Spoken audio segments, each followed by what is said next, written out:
autores. Não sei se a gente vai para lá, mas eu acho que sim, para todo mundo ver todo mundo e depois, se vocês quiserem assistir daqui, tá bom? Vamos começar com o caderno de organização do trabalho pedagógico no ensino médio. Eu peço para que venha então a mesa a professora Maria da Selva Ferreira Feixes, que vai fazer a apresentação do caderno. Peço que já venha para a mesa também então a professora Márcia Leu, que vai fazer a apresentação da área de ciências humanas. Márcia. Peço que venha o professor Ruberval, que vai fazer a apresentação do caderno da área de linguagens. A professora Gília Barros, que vai fazer a apresentação do caderno de matemática. E o professor Sérgio, que está ali arrumando o PowerPoint, que vai fazer a apresentação do trabalho da área de ciências da natureza. A nossa sistemática, então, é que cada um deles terá até 30 minutos para apresentar o caderno. Depois das apresentações de todos eles, nós abriremos, então, para debate dos cadernos. A sequência, a gente não pode se esquecer que nós temos uma sessãozinha de encaminhamentos, ok? Então, o caderno 1, que recebeu a denominação de organização do trabalho pedagógico no ensino médio, na apresentação nossa do material para o CONCED, no dia 4 de setembro, numa reunião em Brasília, uma das primeiras sugestões que apareceu é que o nome não ficasse restrito ao ensino médio, porque quando se trata de organização do trabalho pedagógico, fala-se de organização da educação infantil ao ensino médio. Mas o fato dele estar circunstanciado ao programa, por isso ele levou, atendemos as recomendações que foram apresentadas naquela reunião, no interior do caderno e não no título. Passa também, os autores o Eliselton,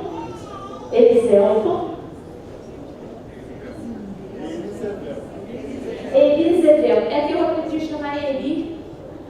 Então, o Eli é professor do DF, a Denise de Amorim Barros Ramos, do Tocantins,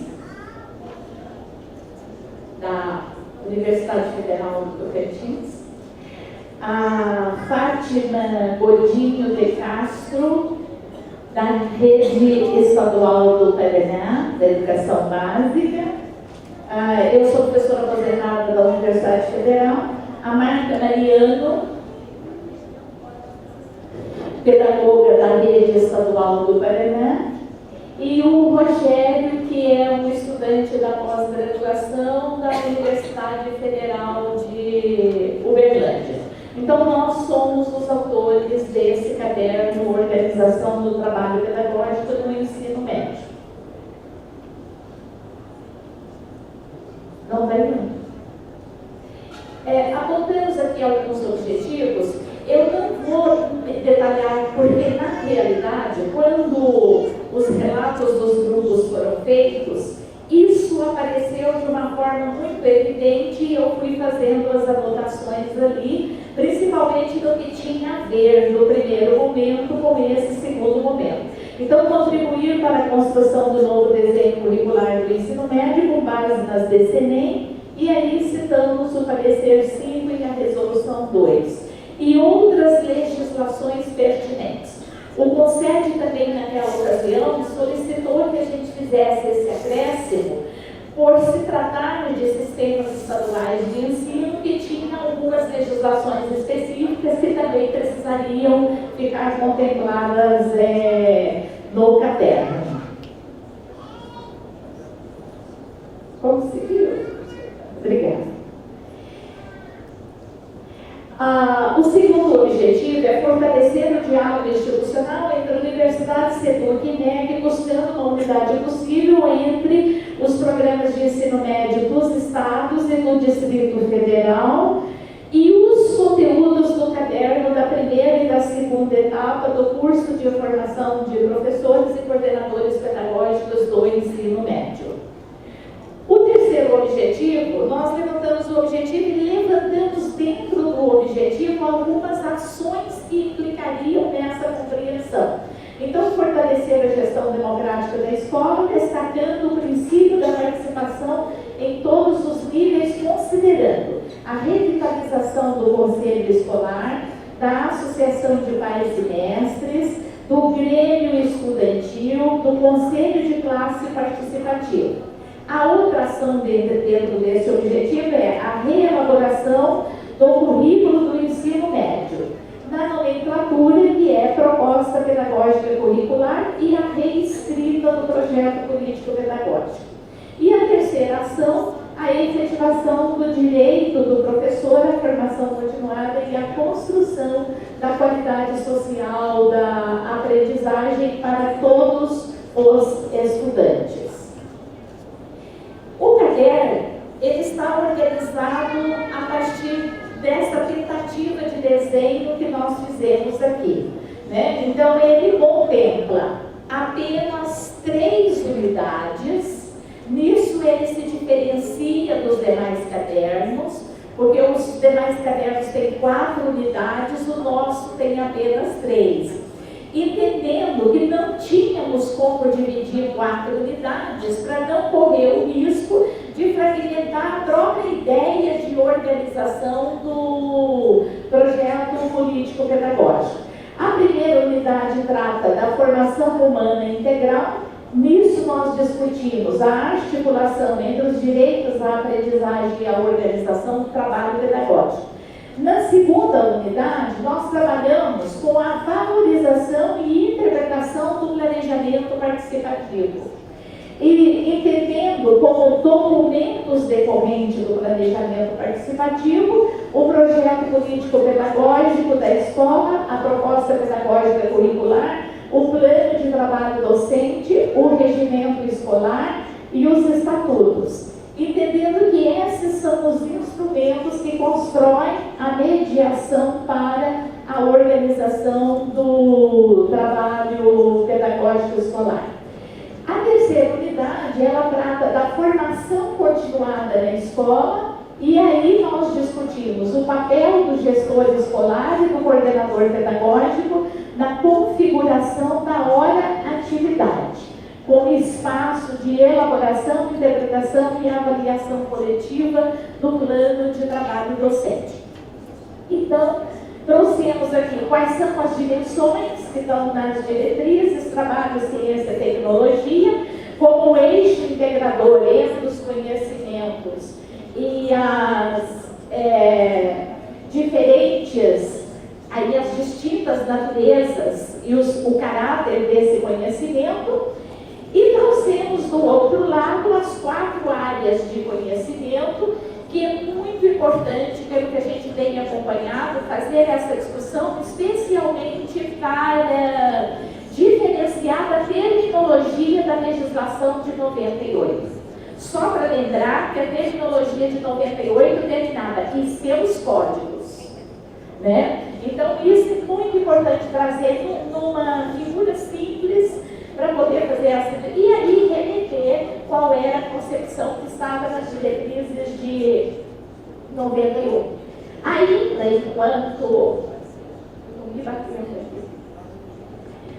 enquanto princípios, a discussão, além das 4 dimensões, a discutir a formação humana integral e promover o reconhecimento dos estudantes do ensino médio no contexto das múltiplas juventudes. Então, todos esses elementos estão nas diretrizes curriculares nacionais. Aqui, do meu lado direito, nós apontamos os princípios, o trabalho como princípio educativo, a pesquisa como princípio pedagógico, os direitos humanos como princípio norteador, a reescrita do projeto político-pedagógico, que tem uma ênfase muito grande nas diretrizes curriculares nacionais, ela vai aparecer no único artigo da LTB, que é o artigo 14, inciso 1. Assim mesmo, aparece lá, mas sem a palavra político. Mas aí diz que é o projeto maior da escola. Relembrando que a expressão projeto político-pedagógico, ela só vai aparecer na legislação brasileira de 2003 para cá. Antes de 2003, essa expressão não aparece. Até porque era tomada assim, o Paulo Freire diz que todo ato educativo é um ato político, por isso não precisa botar a palavra político. Mas nós entendemos que a palavra política ela é demarcadora das nossas concepções, dos projetos de sociedade, dos projetos de educação que nós temos. E a LDB fala ainda da elaboração do plano de trabalho docente, aí trata disso no artigo 13, inciso 1 e inciso 2. Aqui eu também entendo que as universidades terão que entrar como reforço de discussão complementar aqui no caderno. Por quê? A expressão que está em uso no cotidiano das escolas não é a expressão plano de trabalho docente. Né? Que aí você expõe isso com muita clareza, com muita ênfase lá nas linguagens. E que nós utilizamos plano de aula, plano semestral, plano bimestral, plano de unidade.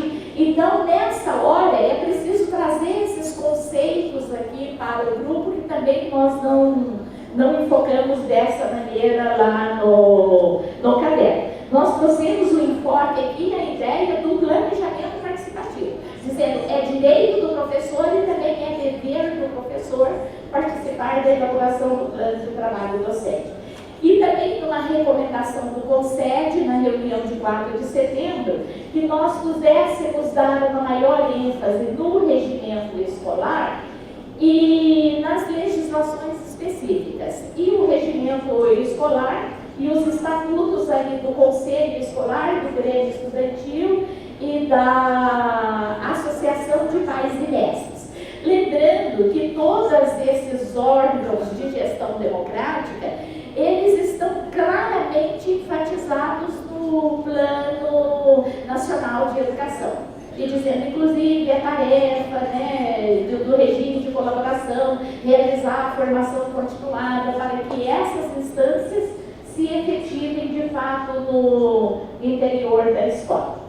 Só para distinguir um pouquinho, a gente trouxe uma ligeira compreensão aqui para falar assim, o que é proposta pedagógica? Que a proposta pedagógica ela vai tratar o que nós vamos trabalhar, como nós vamos trabalhar, por que nós vamos trabalhar e para que nós vamos trabalhar. Tá?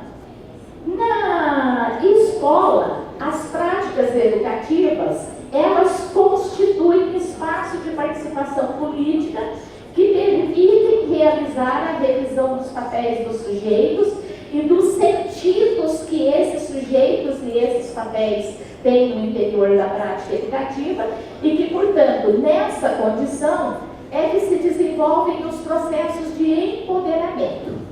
No interior do caderno, nós abordamos o conceito de empoderamento em duas versões. Nós trazemos isso numa versão que é simplesmente de acesso às políticas que estão postas pelo Estado, pelo poder público, mas nós também trazemos o conceito de empoderamento que nos interessa a conjugação dos dois, não apenas o primeiro e não o segundo. Primeiro, de ter acesso aos bens oferecidos, mas o segundo conceito de empoderamento, que é discutir o empoderamento como espaço de participação do estudante, dos pais, dos professores, dos funcionários, das representações da comunidade que estiverem presentes no interior dele. Então, isso nós detalhamos melhor no interior do caderno, as duas abordagens, inclusive citando alguns autores que tratam dessa questão. Exatamente para a gente tentar e buscar atingir realmente a vertente que nos interessa, que é de uma educação transformadora, portanto, uma educação emancipatória. O pior é que esse vídeo não tem edição, né? Pois é, isso é triste. A careta já valeu.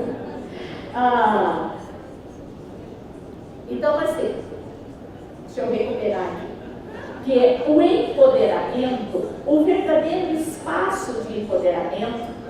E para discutir esse empoderamento, nós temos que discutir no âmbito da democracia participativa, com todo o respeito aos avanços, mas reconhecendo os limites da democracia representativa, que na representativa ela constitui aqueles órgãos.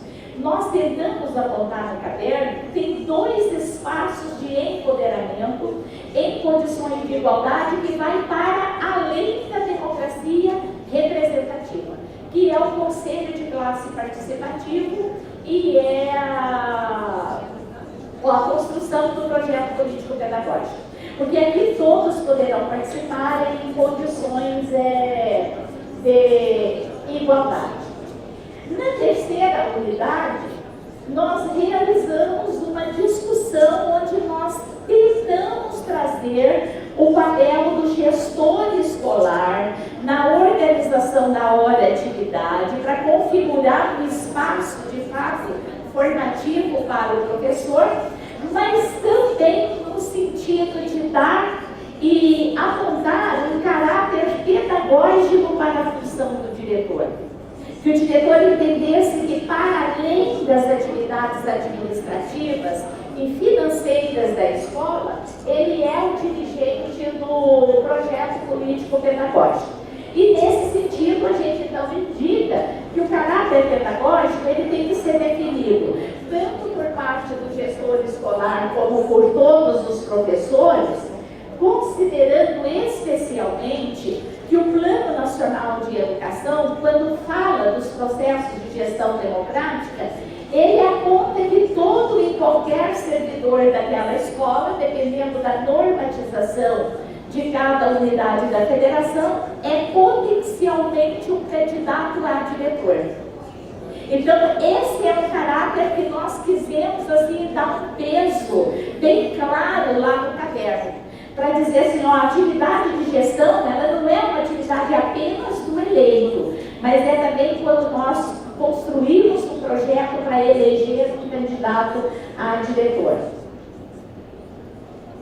Eu vou fazer um comentário geral, então, para eu não ultrapassar o tempo, assim. Diz que o caderno está organizado em 3 unidades, mas que nós seguimos rigorosamente as orientações de apresentar 4 atividades.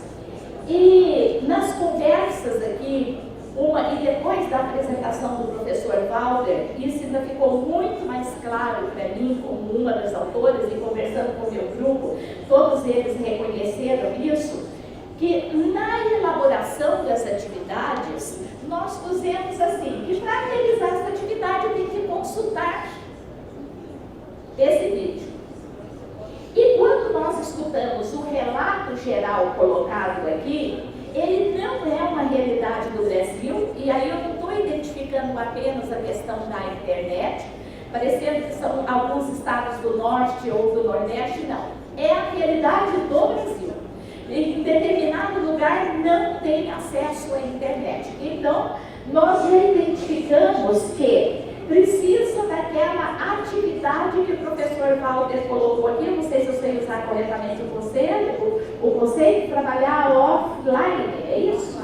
Né? Quer dizer assim, baixar todo o material anteriormente, é isso? Porque senão nós corremos o risco de não cumprir a tarefa, alegando que a tarefa não foi cumprida porque isso fica de cara na primeira atividade nossa, nós identificamos isso. As outras 3 é possível realizar sem consulta, tem outras consultas, mas elas não dependem necessariamente dessa questão. Eu só vou ver o slide que eu pus alguns desafios. Continuar fortalecendo e intensificando o diálogo com a SEDUC para buscar materiais complementares que não traga perda para a concepção geral proposta, né, que é de uma gestão democrática participativa e a ideia do planejamento participativo. E que nas escolas, de fato, possam fortalecer essas práticas e dialogar com as experiências dos professores. Então, muito importante que nós estejamos bastante atentos na hora do planejamento para trabalhar com essas questões. E enfatizamos também que nesses desafios, tanto a universidade quanto a CEPUC precisarão estar bastante atentas para a questão da diversidade cultural. Ao trabalhar com a questão da diversidade cultural no caderno, nós utilizamos materiais do próprio MEC que estão disponíveis. Né? Pegamos materiais, por exemplo, da CECADI, que trabalha bem essas questões da diversidade, então utilizamos o próprio material institucional para trabalhar essa questão. E daí levar em conta realmente a diversidade cultural e especialmente o que eu queria chamar a atenção é que levar em conta essa diversidade cultural significa reconhecer a diferença e trabalhar como diferente, né? E isso está, de certa forma, mais bem detalhado lá no caderno. Tem que cumprir o horário? Essa conversa, né? Dizendo que eu estou representando um grupo de 7 autores, então é uma honra e uma responsabilidade ao mesmo tempo, né? Estar representando esses colegas. Durante meses nós estivemos envolvidos na escritura desse material. Agradecer o desafio que nos foi colocado e quando a gente é desafiado, né? Todo ser humano é assim, ele busca superar e foi uma luta, a gente fazendo em horários, né? De casa, sábados, domingos, feriados e tudo mais. Trocando e-mail como se nós estivéssemos online, né? Então, pode. Então, eu gostaria de apresentar os autores, né? O Alexandre, que está fazendo pós-doutorado em Portugal, o Arnaldo, que está aqui presente, Cláudia, o Eduardo, a Marivone, a Márcia Almeida Gonçalves e a Márcia. Então, nós ainda tivemos a brincadeira de ter 2 Márcias no mesmo grupo, né? E a coordenação, né, da Mônica e a presença muito forte da Leia, que estava sempre, né, coordenando um grupo de 7 pessoas da área de humanas. Então, vocês imaginem que não é muito fácil, né? A Leia foi bem forte ali. Temos os leitores críticos e aqui presente nós temos o professor William Simões, né, que aqui presente fez a leitura do texto. Tudo bem? Pode passando. Muito bem. Vou apresentar para vocês o sumário do material, né? Então, nós fizemos uma introdução, como todos, né? A gente apresenta o caderno em linhas gerais. Fizemos logo no início a discussão sobre a integração entre as ciências humanas como um projeto pedagógico, né? Discutimos o problema das ciências humanas muitas vezes na escola, como era tratada, e aí fizemos toda uma reflexão na unidade 1. E 2, nós discutimos um pouquinho mais sobre os estudantes, sujeitos do ensino médio e os direitos à aprendizagem e ao desenvolvimento humano na área de ciências humanas. No item 4, as possibilidades de abordagem curriculares das áreas de humanas. Só fazer nas apresentações que foram feitas, foi dito que as escolas deveriam trabalhar, os formadores deveriam trabalhar pelo menos um trabalho, uma reflexão em ação de cada caderno, pelo que eu entendi. E eu gostaria de solicitar que fosse pensado, no caso das ciências humanas em especial, que fossem realizadas todas as reflexões que foram propostas, porque nós fizemos uma sequência. Então, cada um tem um desencadeado para o próximo, para chegar ao final, a gente conseguir implementar uma proposta de projeto na escola. Então, nós estaremos muito felizes com a utilização de todos, né? Então, nós temos aqui, no primeiro item, a integração entre ciências humanas com um projeto pedagógico, mostrando que essas ciências humanas, né, compostas por história, geografia, filosofia e sociologia, que na maior parte das escolas trabalham de forma desintegrada, cada professor entra, trabalha a sua disciplina, seu componente, seus conteúdos, sem saber o que o colega está trabalhando, então a gente chama atenção para isso, né? Depois a gente discute um pouquinho o que é essa área de ciências humanas, enfatizando, deixando muito claro que ela não é, a gente enfatiza a interdisciplinaridade, mas não se refere interdisciplinaridade como generalidade, né? Nós estamos respeitando o que cada componente tem ao longo da sua formação histórica como disciplina, e isso é necessário que seja colocado, porque se a gente começa falando que está se acabando com os componentes, dá a ideia já do professor de que as coisas não estão virando de um jeito que ele não vai mais conseguir trabalhar. Então não é isso, muito pelo contrário. Para haver interdisciplinaridade é necessário a disciplina, né? Só que a disciplina sabendo, conhecendo os limites e as fronteiras possíveis de serem transpostas, né? Então a gente afirma isso muito forte em todas as abordagens. Pode passar. Depois, foi muito interessante que nós discutimos algumas questões para nortear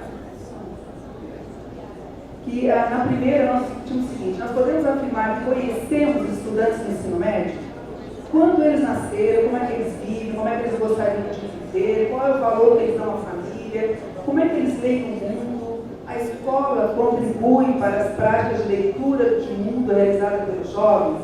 Aqui a gente lembra Paulo Freire, né, nas reflexões que a leitura de mundo, né, precede a leitura das próprias palavras. Então, é fundamental essa retomada e essa reflexão. As ciências humanas, mais do que qualquer outra área, tem esse papel fundamental, que é auxiliar na leitura de mundo, né?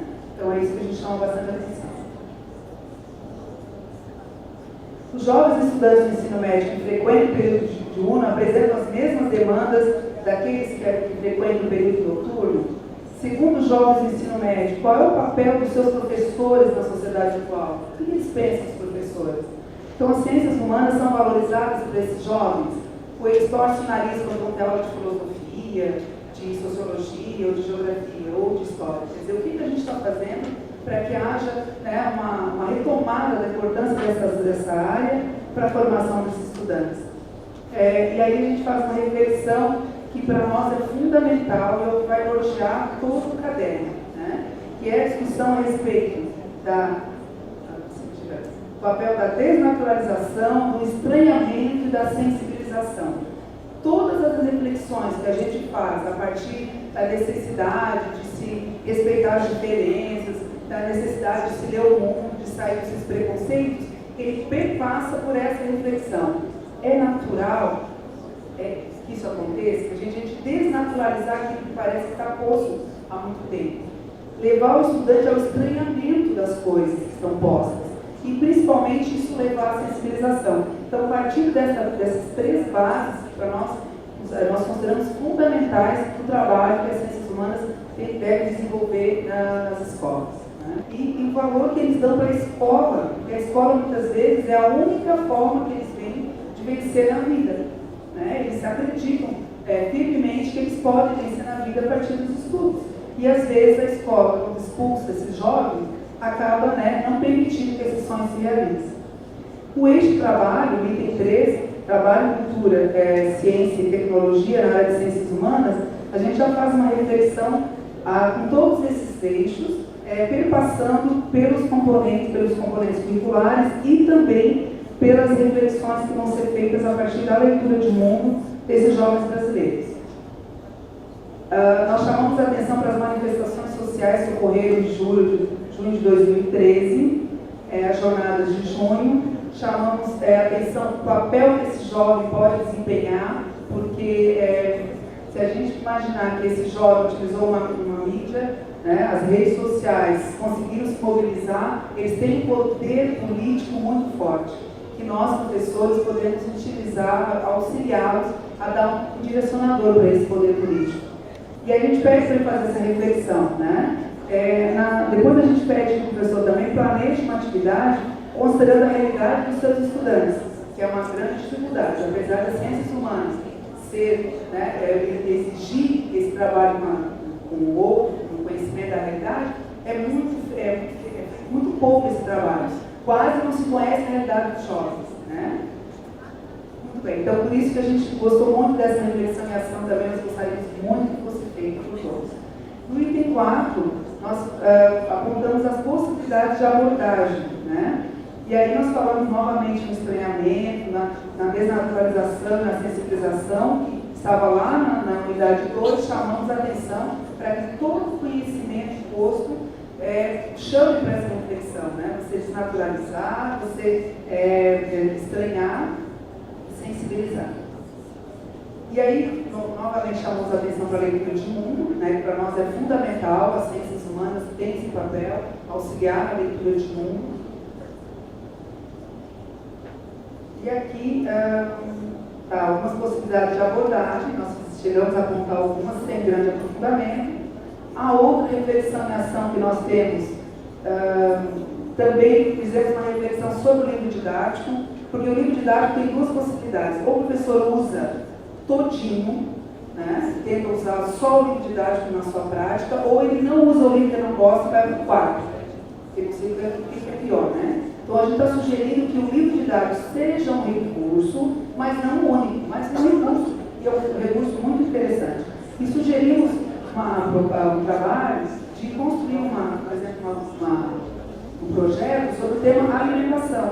E aí, discutindo uma questão problema, levantando uma hipótese de solução e propondo que os estudantes procurem a campo, pesquisar, utilizar o próprio livro didático para pesquisar algumas respostas, as hipóteses são verdadeiras ou não, pesquisar hábitos alimentares e assim por diante. E nessa proposta de investigação, como eu disse antes, nós ficamos muito empolgados até com o próprio resultado do material, gostamos muito do que foi feito, consideramos o nosso desafio de 7 pessoas, 7 autores escrever esse livro, né, um grande desafio, possível, né, mas assim, muito interessante. Nós hoje somos amigos, né, nós 7, mas estão todos ali abaixo. Mas assim, o que permite perceber que é possível o trabalho disciplinar na escola. A gente só tem que ter tempo para isso, né? Tem que se abrir, porque fechado, se eu estou fechado em mim mesmo, eu não consigo perceber que é possível interagir com o colega. Então é isso que a gente tem que pensar, e eu gostaria de agradecer muito a atenção de vocês e estar à disposição. Obrigada.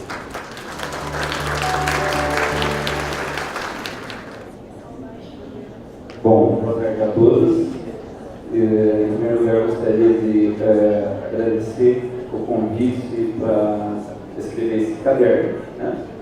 Agradecer a Mônica, a Célia, né, que foi me procurar para a gente escrever esse caderno, e agradecer também por ter feito parte desse grupo aí, que escreveu o caderno, que são pessoas muito interessantes. Inclusive, uma delas, a Silmara, uma das autoras está aqui, né, Silmara, só eu e ela, na verdade. Então, o nosso caderno foi Ciências da Natureza, e como que a gente pensou a estruturação desse caderno? Bom, primeiro, uma maneira de contrapor o que está posto aí, né? O paradigma atual aí do ensino de ciências na educação básica, né? Física, química e a biologia. Também a gente colocou um sumário, introdução, contextualização e contribuições da área de ciências da natureza para a formação de estudantes do ensino médio, os sujeitos estudantes do ensino médio e os direitos à aprendizagem e ao desenvolvimento humano na área de ciência da natureza, trabalho, cultura, ciência e tecnologia na área da natureza. O item 4 também, possibilidades de abordagem pedagógica curriculares na área de ciência da natureza, onde também a gente vai, assim como o caderno de ciências humanas, né, a gente vai fazer, colocar algumas possibilidades de desenvolvimento de atividades em sala, né, de fato, né, que a gente pode fazer. Então, essa primeira parte aí do caderno, né, contribuições, contextualização e contribuições para a área da ciência da natureza para a formação do estudante do ensino médio. Então, esse caderno a gente trabalha muito na questão da contextualização e alguns apontamentos assim, para interdisciplinaridade, né? Construindo um caderno pensando na formação integral, né? Pensando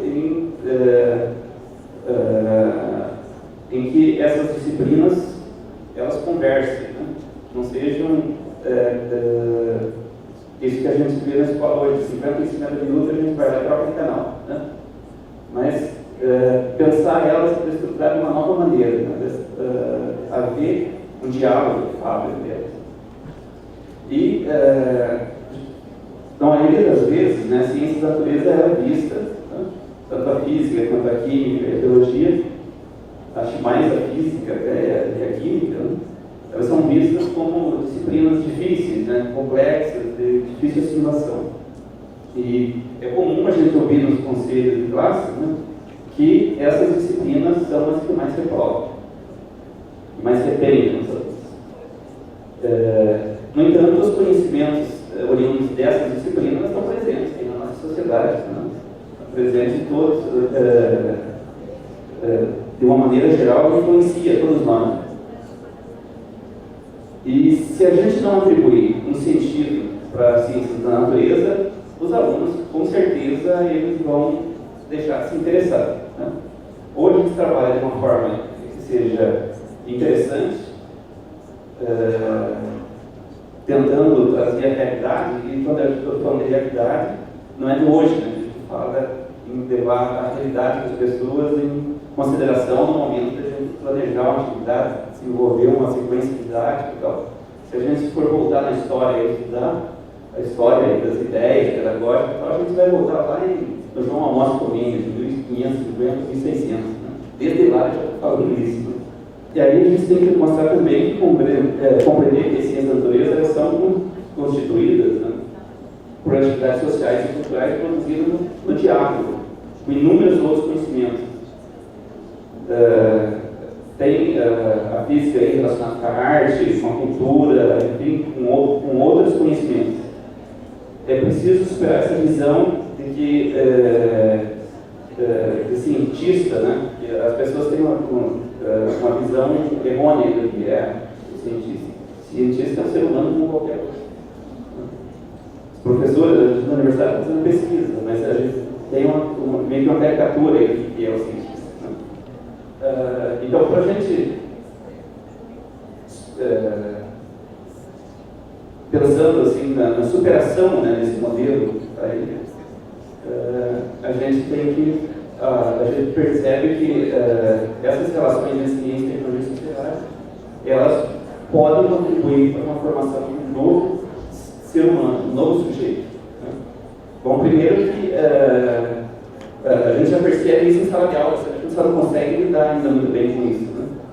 Porque hoje em dia os alunos, dá o desenho aqui, né? Você pega que os alunos, esse modelo está aí, o que é ciência, tecnologia e sociedade? É um campo do conhecimento que estuda as interrelações, né, entre ciência, tecnologia e sociedade em suas múltiplas interações.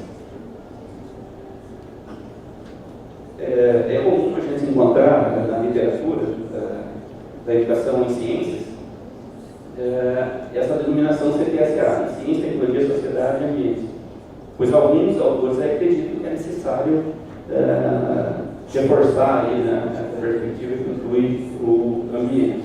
No entanto, outros já acham que isso está contemplado quando se fala de ciência, tecnologia e sociedade. E o ensino e a pesquisa em CTS elas se fundamentam na crença de que a ciência e a tecnologia são as duas mais potentes forças para os indivíduos, né, para a sociedade e para as mudanças globais do mundo contemporâneo. Então, as atuais discussões sobre sua relação com a educação escolarizada nos impõem inúmeros desafios. Né? E aí, como articular conhecimentos aos interesses dos jovens que hoje chegam à escola? Como superarmos as lógicas propedêuticas e programáticas por meio das quais o ensino médio tem sido historicamente organizado? Quais os conhecimentos da área de ciência da natureza podem contribuir na formação humana integral dos sujeitos do ensino médio? E como abordaremos em nossas escolas esses conhecimentos, garantindo aos jovens o direito de aprender? Algumas outras questões que a gente coloca na construção desse capítulo. Que ciência é trabalhada na escola? Qual é a ciência que a gente trabalha aí na educação básica? Como o currículo se apropria do conhecimento científico e o ressignifica? Né? E como podemos construir currículos que possibilitem a formação humana integral de nossos jovens e proporcionem as possibilidades de uma educação científica que os ajudem a compreender e transformar a realidade em que vivem? Essa proposta de pensarmos na área de ciência da natureza, suas concepções e a forma como nós materializamos na escola, por meio do currículo, passa necessariamente em planejarmos abordagens pedagógicas curriculares que estejam baseadas nessas questões aí, né? Em uma visão de ciência e movimento, superando a ideia do conhecimento fragmentado e descontextualizado, na construção de currículo baseado numa perspectiva de formação humana integral dos jovens, na interdisciplinaridade constituída pela integração entre os componentes curriculares da área e em uma perspectiva dialógica contínua entre os componentes curriculares. Na circularidade entre os inúmeros conhecimentos presentes na escola, no direito que os jovens têm de aprender os conhecimentos da área e com isso ampliar sua leitura do mundo. E aqui a gente se propõe um quadro. Aqueles que já leram o caderno já devem ter observado esse quadro. São síntese das etapas, né, das abordagens pedagógicas curriculares organizadas em momentos pedagógicos inspirados nas ideias do Paulo Freire. Assim, de uma forma sintética, o caderno. É isso. Tá bom? Obrigado.